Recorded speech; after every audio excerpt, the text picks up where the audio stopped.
भारत पूरी दुनिया में विश्व गुरु के नाम से जाना जाता है। यहाँ कई ऐसी चीज़ें देखने को मिलती हैं जो अपने आप में ही एक चमत्कार है। अगर हम पुराने समय के आर्किटेक्चर की बात करें तो वे सब अपने आप में ही एक मास्टरपीस हैं, क्योंकि जिस करीने और बारीकी से वे लोग चीज़ें बनाते थे उनको आज के समय में बनाना भी मुश्किल है। उस समय के इंजीनियर्स और आर्किटेक्ट्स अपने काम में इतने माहिर हुआ करते थे कि क्या ही बताएं। और आज हम उन्हीं में से एक बेहतरीन और लाजवाब कारीगरी की बात करने जा रहे हैं। तो चलिए जानते हैं उस जगह के बारे में।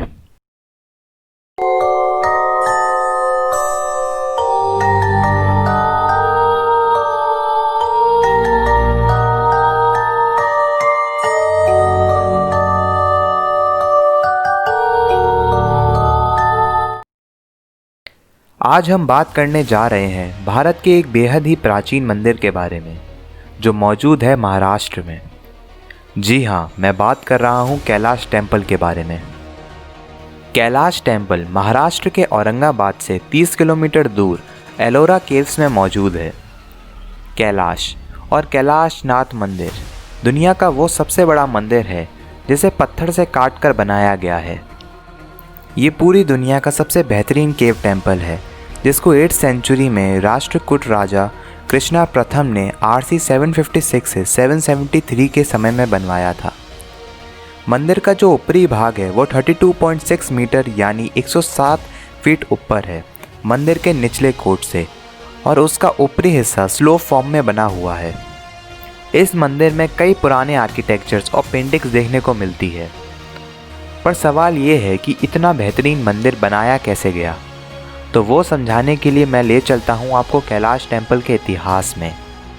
कैलाश टेम्पल आज से बहुत सदियों पहले राष्ट्रकूट राजा कृष्णा प्रथम द्वारा R 756 से 773 CE में बनाया गया था। एक स्टडी के मुताबिक करक राजा द्वितीय, जो गुजरात के एक राष्ट्रकूट शाखा के शासक थे, और उनके शासनकाल के दौरान वडोदरा में एक तांबे की प्लेट पर शिलालेखन किया गया जिसमें वर्तमान गुजरात में एक गांव के अनुदान को रिकॉर्ड किया गया है, जिसमें कैलाशनाथ के संरक्षक के रूप में कृष्ण राजा का भी उल्लेख है, और ये ईलापुर यानी एलोरा में एक शिव मंदिर का भी उल्लेख करता है। और एपिग्राफी से ये पता किया गया कि ये कॉपर प्लेट 812 से 813 CE के दौरान बनाई गई थी।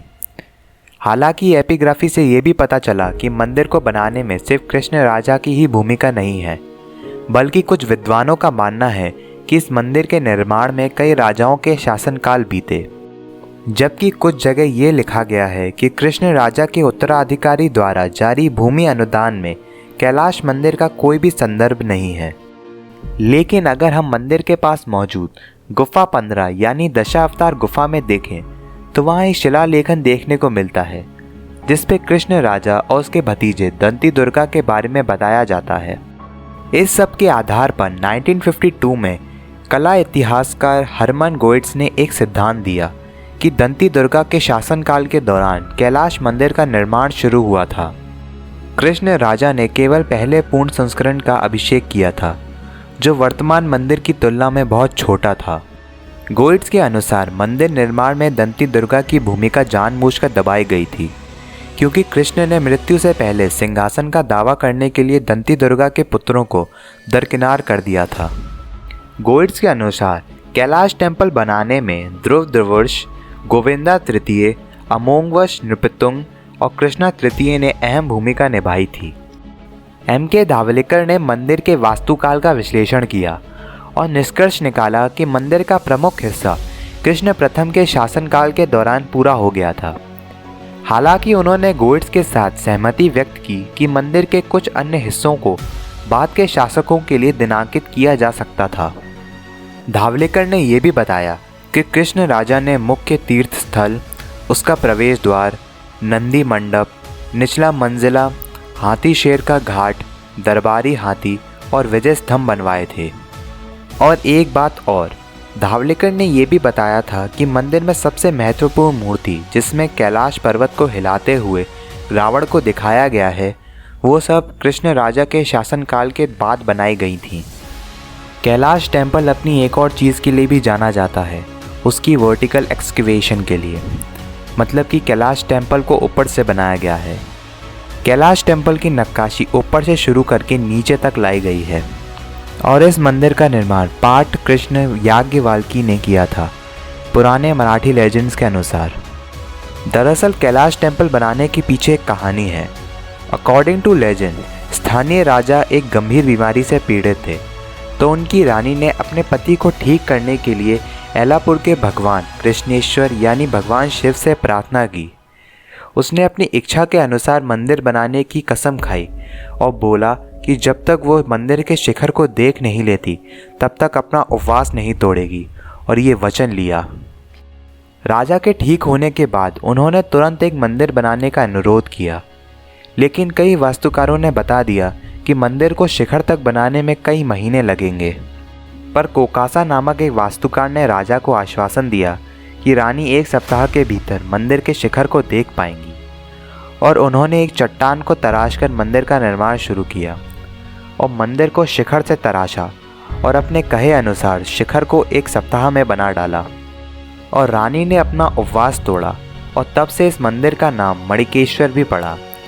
धावलेकर की थ्योरी के मुताबिक कोकासा ही कैलाश टेम्पल का चीफ आर्किटेक्ट था, जिसे मणिकेश्वर भी कहते थे।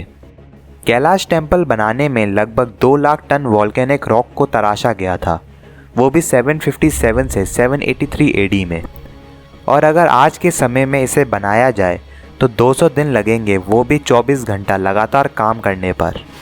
बताया जाता है कि मंदिर में 2 फ्लैग स्टाफ पिलर लगे हुए हैं जो भगवान शिव की कहानी बताते हैं, और वहाँ जो गुफाएं हैं वे सब भगवान विष्णु के सम्मान में बनाई गई हैं।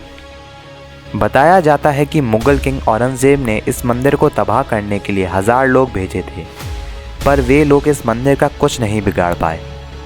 तो देख लीजिए कितनी महान चीज़ें मौजूद हैं भारत में।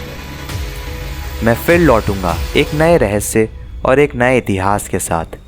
तब तक के लिए गुड।